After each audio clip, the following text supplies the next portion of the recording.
Hey, MisterClash here with a 3-star attack, a queen pop attack from myself even on a internet base known as the RATTAN or the RATTAN base. Now normally people come in where the double storages are with a little bit of a go-ho or something like that, and it does get a little bit tricky. Now this guy does have the exposed queen, so I had to come up with an idea. I didn't really want a suicide king. I wanted to save the king for elsewhere, but I figured I'll suicide king him. Suicide king on the queen, so wait for the queen to jump outside of that wall before dropping the king.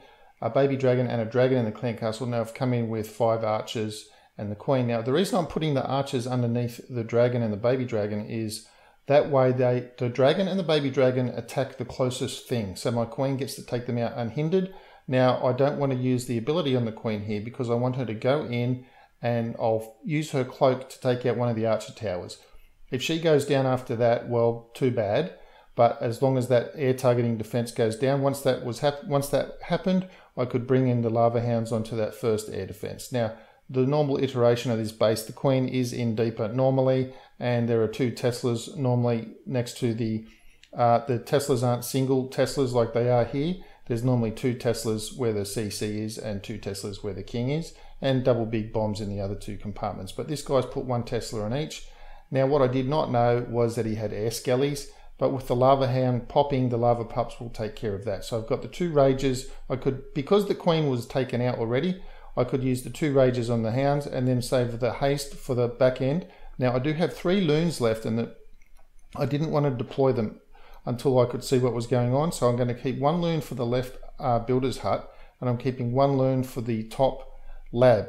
So once I see that's going on, that's good. Now this right hand loons here, I've got 1 loon left. Now depending on if they go to that right hand builder's hut, I'll drop it there.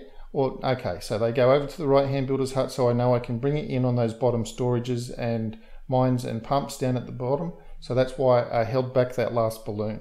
So if you can, when you're doing a queen pop, if you can hold on to a balloon, if you can, I understand that you might not always be able to, but if you can, because your balloons will all end up in one place on the base, and you might need some cleanup elsewhere on the base. So if you can hold on to a balloon at the end for additional cleanup, then it saves your troops trying to path all over the base to take out the bottom weapons. Anyway, that is a 3-star queen pop on a maxed rattan base, an internet base.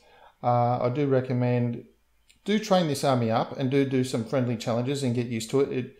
It will take you a while to get used to it, what the attack can do. I'm by no means an expert on it, but I've had a nice decent run in 3 stars with it. I'll put a link in the description below where you can have a look at a nice little half-hour video on how to do queen pops from Cast and Blast. He's a little bit of a master at this attack strategy, and so do have a look in the description below and have a look at his video, and I'll put a link to other queen pops that I have on this channel as well, so you can check that out as well. Anyway, I hope you have found something useful in this video. I do thank you very much for watching. Please subscribe to the channel if you haven't already, and I will see you in the next video.